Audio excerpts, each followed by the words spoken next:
Welcome to the deep dive. Our mission here is always to take your sources, articles, papers, personal notes, and basically just cut right to the core. Right, we act as a shortcut, skipping all that fluff to get to the actual paradigm shifts. Exactly. Hmm. And today's source text is, well, it's a deeply fascinating, honestly, somewhat radical theological essay. Oh, absolutely. It takes this traditional centuries-old script about divine love and just it completely turns it on its head. It really does. Yeah. But before we get into the heavy theology, I want you, the listener, to imagine a really grounded, profoundly human scenario. Okay, let's hear it. Picture yourself standing on a busy sidewalk, and you see someone you love implicitly, like maybe a younger sibling or your own child, and they suddenly step out into oncoming traffic. Oh, man. I mean, your immediate instinct is just to dive in. Right. It's wired into your biology. You want to push them out of the way and take that impact yourself. Because that response is just an absolute automatic reflex. It's this moment of active courage driven by sheer terror. Yeah, you aren't calculating the physics of the car. Yeah. No, not at all. You're just throwing your own body into the breach because taking the hit is, frankly, preferable to watching them take it. Which makes sense on every human level. Taking that hit is physically brutal, but the decision itself is instantaneous. It's almost easy in its blinding clarity. Exactly. Hmm. But our source text today asks us to imagine this frankly horrific alternative. Imagine you're standing on that exact same sidewalk, but you are completely capable of stopping that speeding car with a single thought. Great. You possess the absolute power to intervene. Yes. And here's the catch. You have to force yourself to freeze, to just stand there in complete silence and watch the impact happen to the person you love most. I mean, the psychological trauma of that restraint, it goes against every biological and moral imperative we possess. It really does. It requires a suppression of the self that borders on the unimaginable. And that forced paralysis, that agonizing restraint when you have the ultimate power to intervene, that is the exact tension at the center of the text we're exploring today. Yeah, the essay introduces this framework it calls the project of the epochs. Right, and it argues that if we want to understand the true peak of divine love, we've basically been looking in the wrong place this whole time. Because traditional theology almost universally points to the physical suffering of the Son, right? Like Christ on the cross. Exactly, the physical agony, the blood, the nails, that's treated as the absolute ceiling of sacrifice. But the source text suggests that focusing purely on the physical agony actually misses the deeper, far more agonizing relational tragedy that's playing out in the background. Wait, so it's saying the physical death isn't the greatest suffering? Right. It asserts that the greatest suffering and therefore the greatest demonstration of love isn't the physical death of the Son at all. The highest suffering is the emotional agony and the deliberate, silent restraint of the Father. Wow, okay, so to understand how the text logically gets there, we have to look at how it redefines the fundamental mechanics of the players involved, right? We do. And the essay explicitly rejects the traditional Nicene model, which I think is where a lot of the friction with conventional theology really begins. Because the Nicene one being model essentially states that the Father and the Son are the exact same essence. Exactly. And the practical takeaway for most people, just sitting in a pew, is that God essentially comes down and dies as himself. Right, which, well, the text argues that inadvertently flattens the relational stakes of the whole event. It does. If God simply dies as himself, or if the physical suffering is just like God experiencing pain in a human suit, you lose this massive layer of the sacrifice. So instead, the author leans heavily into a framework called monarchical subordinationism. Which is a mouthful, but It is a mouthful. Let's break down those mechanics because it fundamentally alters who is doing what in this narrative. right. So in this framework, the Father and the Son are distinctly separate entities. They have different roles, different operational rules. Okay. The Father is defined by his immutability. He is the sovereign. He cannot be changed. He cannot be diminished. And he literally cannot die. Got it. And the Son. The Son is subordinate to the Father's monarchy. The text refers to the Son as the Father's high agent, and this is really important for the rest of the logic as the big brother to humanity. Oh, big brother. I like that. And that completely recontextualizes the sidewalk analogy we started with. Exactly, because if the Father is immutable, he literally cannot jump in front of the car. Right. He cannot die to save humanity. So he has to send his high agent, his Son, to take the hit. Yes. But wait, this raises a mechanical question about the sacrifice itself. If the Father's own existence is never threatened, and he literally can't feel physical pain, how does the text logically frame his role as a sacrifice? That's a great question. Because traditional models rely on the physical shedding of blood. How is the father sacrificing anything if he just, sits on an untouchable throne? Well, that is the pivotal shift in the essay's logic. The text argues that the father's sacrifice is entirely volitional and relational, Meaning what, exactly? meaning his love isn't driven by some existential necessity to save his own essence. It's not an act of self-preservation. Okay. He is actively choosing to sever the joy and the safety of his son's presence. He's giving up the person he loves most in the universe, handing him over to be destroyed for the sake of humanity. Humanity, which the text beautifully refers to as the rejected little brothers. Yeah, the rejected little brothers. So the distinction here is that sacrificing your own life is an act of supreme courage, but sacrificing the life of your child is an act of supreme, prolonged torture. Exactly. I mean, any parent listening to this intuitively understands that giving up their child is infinitely worse than giving up themselves. Oh, absolutely. The author actually provides a historical sort of typological blueprint to help us map this agonizing restraint, don't they? They do. The essay calls it a no-tradition blueprint, and it draws directly on the Genesis narrative of Jacob and Joseph. Right, the classic Joseph paradigm. The favored son, the coat of many colors, betrayed by his jealous brothers and thrown into a pit. But notice where the text zeroes in. It looks at the father's role in that story rather than just Joseph's suffering. Because Jacob is back home. He doesn't go into the pit. Precisely. Jacob didn't face the physical darkness or the betrayal of the pit, but Jacob's sacrifice was the agonizing process of letting go. Right. He endured the horrific grief, the silence, and the perceived absolute loss of his favorite heir. He had to sit in the devastating aftermath of that loss for years. While the brothers who caused it literally sat at his table. Yes. And the essay uses that dynamic as the direct mechanical parallel for the father and the son. The father essentially empties his son. Right, he strips him of his divine safety and form, sending him down into the pit of human limitation and eventually the grave. There's this specific phrase the author uses to describe the father's posture during this process. Yeah. And it is easily the most evocative concept in the entire stack of sources we reviewed. The sacrifice of silence. Yes, the sacrifice of silence.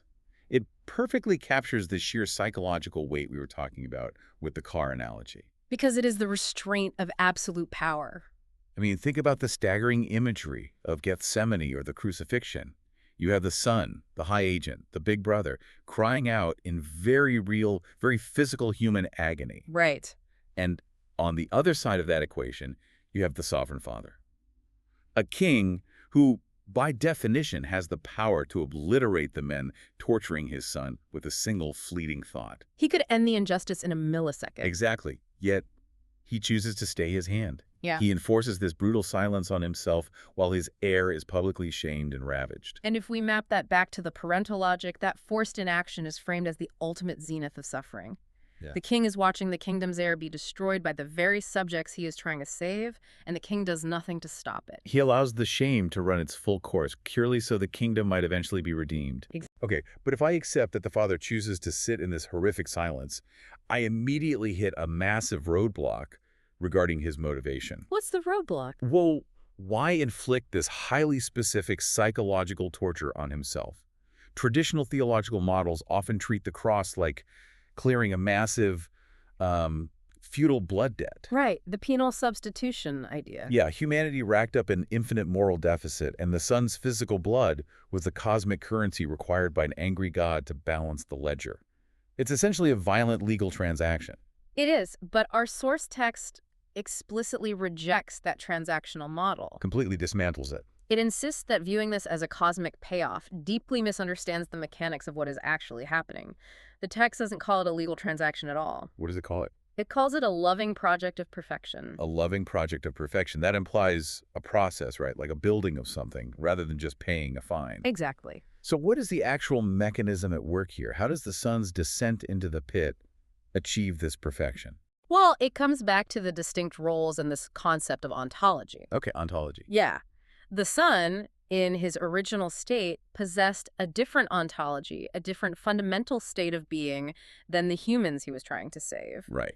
His ontology was lower than the father's immutable state, but vastly higher than mankind's fragile state. He was caught in the middle. Ah, okay. But to become what the text calls the kinsman redeemer, He couldn't just throw a rope down from a safe distance.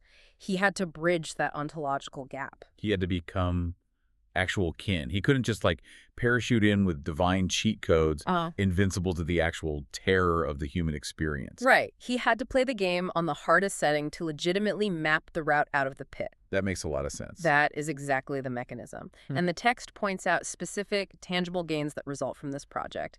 The first is the son's game. Okay, what is the son gain? By willingly taking on human limitation and going through the meat grinder of the pit, the text argues that he literally learns obedience through the things he suffers. He transitions from being a holy but untested firstborn into a perfected high priest. He becomes the prototype because he actually survived the pit and was ultimately exalted to the palace, completing that Joseph parallel. He now possesses the lived, visceral experience necessary to lead the rest of the family. Exactly. He knows how to navigate the famines because he starved in them. Wow. He now has the ontological authority to lead mankind and even angels into their own perfection. Okay, so that perfectly outlines the son's gain. The mechanism makes sense. Suffering produces the perfected prototype. Yeah. But what is the father's gain in all this? Right. Because we just spent 10 minutes establishing that the father endured the ultimate unnatural psychological torture to facilitate this. Is his gain simply getting his surviving kids back? No, it is much larger and more radical than just recovering the lost children. The father's gain is the undeniable, eternal demonstration of his character. His character. By forcing himself to endure the sacrifice of silence, by allowing his unique beloved son to become the rejected little brother, the father proves that his love is impossibly vast. How vast are we talking? It is a love so expansive that it actually encompasses the very perpetrators who struck his son. Okay, let me stop you there because we really need to make sure the weight of that statement lands for the listener. Yeah. The text is arguing that the father's love isn't just directed at the victims of the world. It includes the men holding the nails. That is the staggering claim of the essay. The father endured the unjust, agonizing pain of a grieving parent specifically to engineer a pathway for the just restoration of absolutely everyone. The victims and the perpetrators alike. Yes. I mean, that level of grace fundamentally defies human logic. We want retribution. We want the ledger balanced in blood. We do. But this brings us to the grand finale of the project of the epochs. And honestly, it's the point in our sources where the logical architecture is put to its absolute ultimate test. Right. Because if you have a love this vast and a sacrifice this agonizing, what is the end game? What is the proof that this entire horrific project actually worked? The text points to a deeply debated theological concept known as apokatastasis. Apokatastasis, which translates roughly to universal restoration or universal reconciliation. Exactly. And if you're listening to this and thinking that sounds suspiciously like a utopian fairy tale wrapped up in academic vocabulary, the text actually grounds this conclusion in brutal, uncompromising parental logic. It absolutely does. The author asks us to look back at the parent's dilemma we started with. Right. Think of a parent who endures the supreme, soul-crushing agony of watching their beloved child suffer and die to achieve a specific goal. Yeah. That parent would never, under any circumstances, settle for a partial victory. So the logic is, if the father suffered this unimaginable sacrifice of silence, if he paid the absolute highest psychological price a conscious being can pay, he would never allow that sacrifice to result in the eternal destruction of his other children. Exactly. The text argues that a sovereign king would never pay an infinite relational price only to permanently lose half of his kingdom. Or even 1% of his kingdom. Right. To do so would mean the project was a failure. The author brings back the specific legal mechanism of the kinsman-redeemer here. Oh, how does that work? Well, in ancient traditions, when a redeemer bought a ruined estate to save a family member, they didn't just buy the arable land. They bought the rocks, the weeds, the debts, the whole estate. They took on the entirety of the ruin. So in this framework, nobody gets left behind. The whole estate is redeemed. No one is left out. The text posits that the project doesn't simply conclude at the cross or the empty tomb. It continues unfolding through a vast series of epochs. Which gives the project to the epochs its name. Exactly. The project grinds forward until literally every single rebellious human will is won over. But they aren't forced into submission, right? Because forcing a will doesn't require a kinsman redeemer.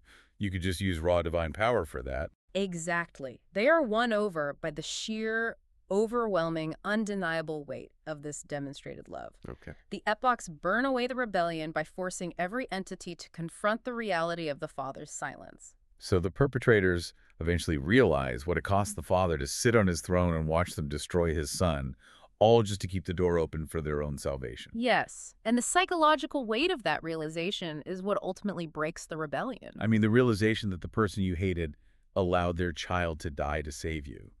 That shatters the ego completely. It really does, and the text concludes with this incredibly sweeping cosmic image. Let's hear it.